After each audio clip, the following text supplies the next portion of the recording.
कहते हैं ना, खुशी बांटने से बढ़ती है। लेकिन क्या होता है जब बांटने को खुद के पास तो कुछ ना हो। आज मैं आपको एक ऐसे बच्चे की कहानी सुनाती हूँ जिसने सिखाया कि सबसे अमीर वो नहीं जिसके पास सब कुछ है, बल्कि वो है जिसके पास देने वाला दिल है। अर्जुन बेटा, आज बस यही रोटी है। आधी तू खा ले, आधी मैं खाऊंगी। नहीं माँ, मैं सिर्फ चौथाई खाऊंगा। तुमने कल से कुछ नहीं खाया है। अरे नहीं बेटा, तू बढ़ता बच्चा है, मुझे भूख नहीं है। माँ झूठ बोल रही थी, जैसा कि हर माँ अपने बच्चे के लिए करती है। उसे भूख थी, लेकिन माँ का प्यार ऐसा ही होता है। अर्जुन समझ गया था कि माँ उसके लिए खुद को भूखा रख रही हैं। अर्जुन स्कूल जाते समय रास्ते में अपने पिता को काफी याद करता है। काश पापा, आप हमारे साथ होते। आपकी बहुत याद आ रही है आज। बस आप ऊपर से आशीर्वाद दीजिए ताकि मैं बड़ा होकर वकील बनूं और माँ को सब कुछ दे सकूं। तभी अचानक एक बूढ़ा भिखारी रास्ते में मिलता है और उसके आगे रोने लगता है। बेटा, मुझे 2 दिन से कुछ नहीं मिला है।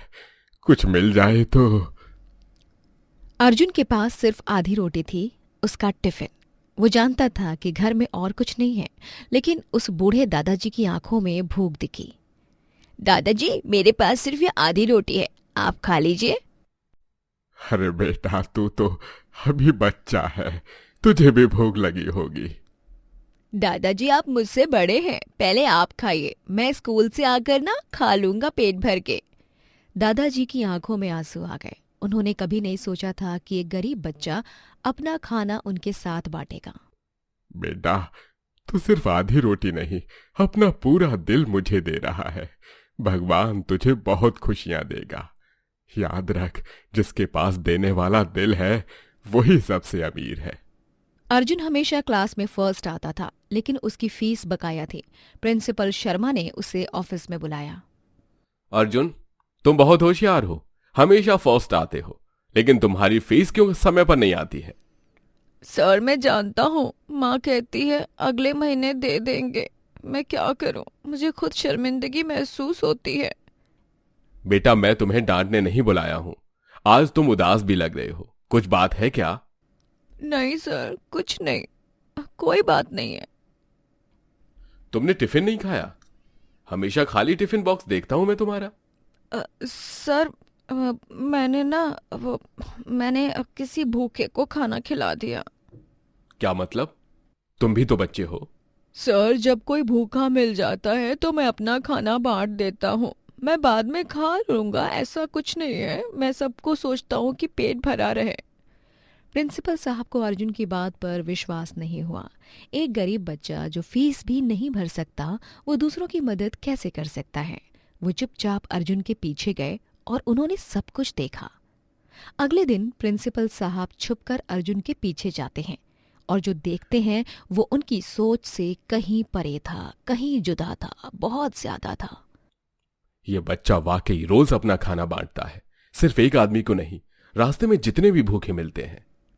अर्जुन एक छोटी बच्ची को भी अपना पानी देते हुए बोलता है।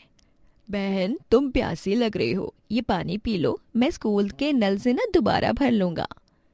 इतना छोटा है लेकिन इतना बड़ा दिल। यह बच्चा मेरे स्कूल का गर्व है। फीस की चिंता में इसकी पढ़ाई नहीं रुक सकती।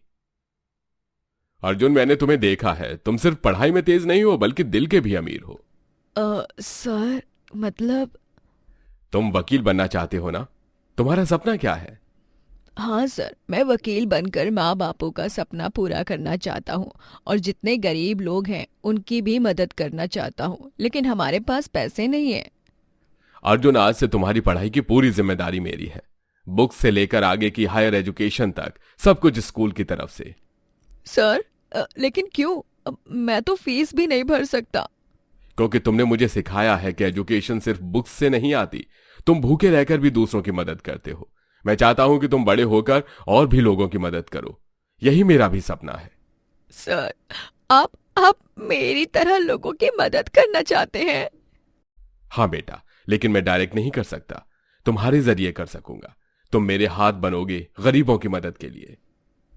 अर्जुन की मेहनत और प्रिंसिपल साहब की मदद से वक्त बीतता गया। प्रिंसिपल शर्मा हमेशा कहते थे, अर्जुन, तुम सिर्फ अपने लिए नहीं बल्कि उन सभी गरीब लोगों के लिए पढ़ रहे हो जिनकी तुम आगे मदद करोगे। अर्जुन पढ़ाई में और भी तेज हो गया क्योंकि उसके पास अब एक बड़ा सपना था। अर्जुन अपनी माँ को प्रिंसिपल के बारे में बताता है। माँ, प्रिंसिपल सर कहते हैं कि मैं उनके सपने को पूरा करने वाला हूँ। वो चाहते हैं कि मैं बड़ा होकर गरीब लोगों की मदद करूँ। बेटा, प्रिंसिपल सर का दिल भी तुम्हारी तरह ही बड़ा है। वो समझ गए हैं कि तू कितना अच्छा बच्चा है। 10 साल बाद अर्जुन अब वकील बन गया है। माँ, आज मैंने अपना पहला केस जीता है। अब तुम्हें कभी भूखा नहीं रहना पड़ेगा। बेटा, मैं हमेशा से गर्व करती रही हूँ तुझ पर। तूने भूखा रहकर भी दूसरों की मदद की है। अर्जुन उसी गली से एक दिन निकलता है जहां से वो स्कूल जाया करता था। उसे वहां वही बूढ़े दादाजी मिले। बेटा अर्जुन, तू वकील बन गया। मैंने कहा था ना, भगवान तुझे खुशियां देगा। अरे दादाजी, आप मुझे पहचान गए? भला मैं उस बच्चे को कैसे भूल सकता हूँ जिसने मुझे अपनी आधी रोटी दी थी। दादाजी, अब मैं रोज यहाँ आकर भूखे लोगों को खाना बांटूंगा।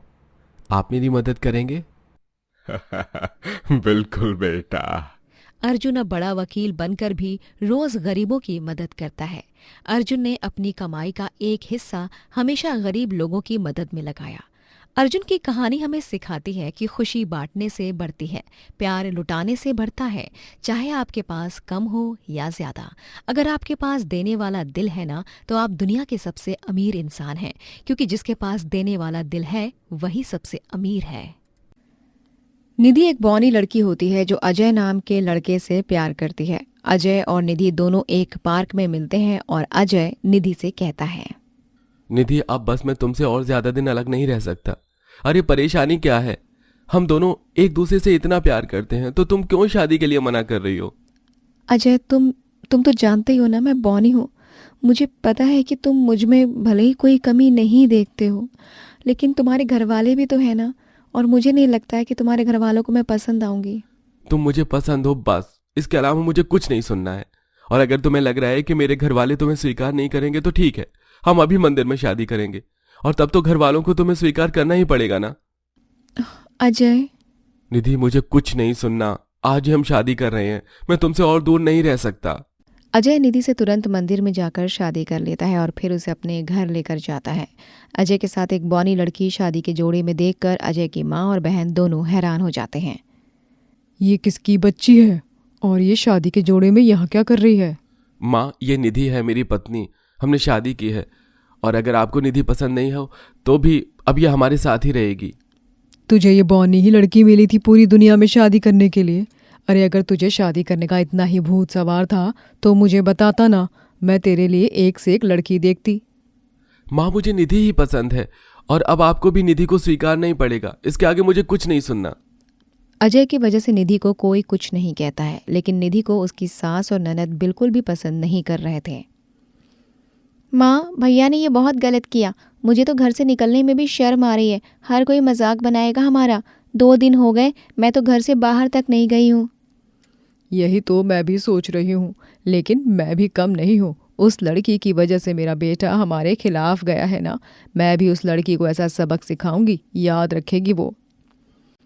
नीलम और प्राची दोनों ही अब निधि को परेशान करने के लिए नए नए तरीके ढूंढने लगते हैं। कुछ दिनों बाद निधि रसोई में उछलते हुए नमक का डब्बा उतार रही होती है। ओह, ये डिब्बा इतनी ऊपर क्यों है? स्टूल भी आ नहीं है, अब मैं इसे कैसे उतारूं? निधि को डब्बा उतारने में काफी परेशानी हो रही थी, और रसोई से बाहर खड़े होकर निधि को परेशान होता हुआ देख उसकी सास और ननद देख लेते हैं। अरे जब हमारी बौनी बहू आई है तब तो हमें कुछ करना ही नहीं है इसको सबक सिखाने के लिए। हाँ माँ, मैं कुछ समझी नहीं, आप क्या कहना चाहती हो? तू भी ना प्राची बिल्कुल भी समझदार नहीं है। अरे खुद देखना इस बौनी बहू को कैसे उछल उछल के सामान उतारना पड़ रहा है, और अगर हम घर में हर सामान को ऊंचाई पे रखने लगे तब तो इसके लिए बिना कुछ किए ही मुसीबत हो जाएगी। बौनी है, सुबह से रात उछलती रहेगी। अरे हाँ माँ, ये तो कितना सही रहेगा, हम ऐसे ही करते हैं। नीलम और प्राची अब दोनों मिलकर घर की सभी ज़रूरतों का सामान, रसोई में मसालों के डब्बे या फिर निधि की अलमारी, सब कुछ थोड़ा ऊंचाई पर बनवा देती हैं। ये सब देखकर निधि काफ़ी ज़्यादा परेशान हो जाती है। हे भगवान, माजी और प्राची ने तो कुछ ही दिन में घर का पूरा नक्शा ही बदल दिया। लेकिन अब मुझे खुद ही बिना अजय की मदद से माजी और प्राची का दिल जीतना होगा। मैं बार बार अजय को ऐसे घर के मामलों में नहीं घसीट सकती। निधि भी अब अपनी सास और ननद का दिल जीतने की पूरी कोशिश करने लगती है। कुछ दिनों बाद प्राची रसोई में खड़ी होकर निधि को बुलाती है। भाभी, वो क्या है ना, मुझे चावल खाने का मन है। आप तो सुबह से कितने काम कर रही हैं, तो आप थक गई होंगी, इसीलिए मैंने सोचा कि मैं खुद ही चावल बना लेती हूँ। तो फिर मुझे रसोई में क्यों बुलाया? कुछ और काम था क्या? हाँ, काम तो है ही। वो क्या है ना भाभी, मेरे पैरों में ज़रा दर्द हो रहा है, तो आप ही उछल कर ज़रा चावल का डब्बा उतार दो ना। ठीक है, मैं चावल का डब्बा उतार देती हूँ। निधि उछल उछल कर डब्बा उतारने की कोशिश करने लगती है और ऐसे में ही निधि को काफ़ी समय लग जाता है। अरे भाभी, एक काम बोला है आपसे, उसमें भी इतना समय लगा रही हो। थोड़ा जल्दी करो ना, मुझे भूख लग रही है। बौनी हो इसीलिए इतना टाइम लगा रही हो ना। ऐसे ही अक्सर प्राची और नीलम दोनों मिलकर निधि को परेशान करते रहते हैं। कुछ दिनों बाद नीलम और उसकी पड़ोसन राधिका दोनों बात कर रहे होते हैं। निधि चाय लेकर आती है। निधि बहू, तेरी आंखें हैं फिर भी तुझे दिखाई नहीं देता क्या? माँ जी, आप क्या कह रही हैं? तुझे घर नहीं दिख रहा है क्या? इतने जाले लगे हुए हैं। वैसे तो तू इस घर की बहू बनती है, लेकिन घर को साफ रखने में हमेशा ही काम चोरी करती रहती है।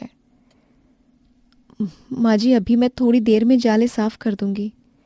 थोड़ी देर में क्यों भाई? जो काम अभी बोला गया है उसे अभी करने में क्या तुझे शर्म आ रही है? चल जल्दी से जाले साफ कर। निधि स्टूल लेकर जाले साफ कर रही होती है और स्टूल बार बार हिल रहा होता है। भगवान, बस मैं स्टूल से ना गिर जाऊं, वैसे भी मुझे बहुत डर लग रहा है। निधि को ऐसे परेशान देखकर नीलम काफी खुश हो रही थी। राधिका, देख रही हो ना मेरी बौनी बहू को? कभी उछलकर जाले साफ कर रही है तो कभी डंडे से, जो कि बार बार गिर रहा है। देख लो मेरी बौनी बहू का कमाल। कुछ भी कहो, बौनी बहू की वजह से हंसी तो बहुत आती होगी। तुम्हारा तभी खून इतना बढ़ रहा है। अजय अब घर में वापस से बदलाव करता है और इस बार घर का बदलाव बौनी बहू के हिसाब से होता है। दरवाजे छोटे, घर की हर चीज काफी नीचे थी। माँ, भैया ने ये क्या कर दिया? मैं अपने कमरे में जब भी जा रही हूँ तो कभी मेरे कमर पर लग रही है तो कभी सर पर लग रही है। मैं अपनी कमर पकड़े हुए क्यों हूँ? तुझे क्या ये दिखाई नहीं दे रहा? अरे मेरी कमर में भी इसी वजह से दर्द हो रहा है। हर काम झुककर करना पड़ रहा है, कमरे में भी झुककर जाना पड़ रहा है। तो भैया को कुछ बोलो ना। आने दे तेरे भाई को घर पर, बात करती हूँ मैं उससे। शाम के समय अजय ऑफिस से घर जाता है और सामने उसकी बहन, माँ और पत्नी थी। क्या हुआ? तूने घर का नक्शा क्यों बदल दिया? तुझे पता भी है सुबह से झुक झुक कर मेरी कमर दर्द हो गई। और आपने कभी सोचा निधि को परेशान करने से पहले घर की रैक, अलमारी सबको ऊंचाई पर करवा दिया? हर एक किसी की कमी का मजाक उड़ाना कब से ठीक हो गया? अब जब आप निधि की जगह आई तो समझ आया कि निधि को कितनी परेशानियों का सामना करना पड़ता है। आपका एक दिन में यह हाल हो गया। निधि कब से आपकी सुन रही थी। अजय की बात सुनकर सास और ननद दोनों चुप हो जाते हैं और उसी समय बौनी बहू को और उसकी रसोई को स्वीकार कर लेते हैं।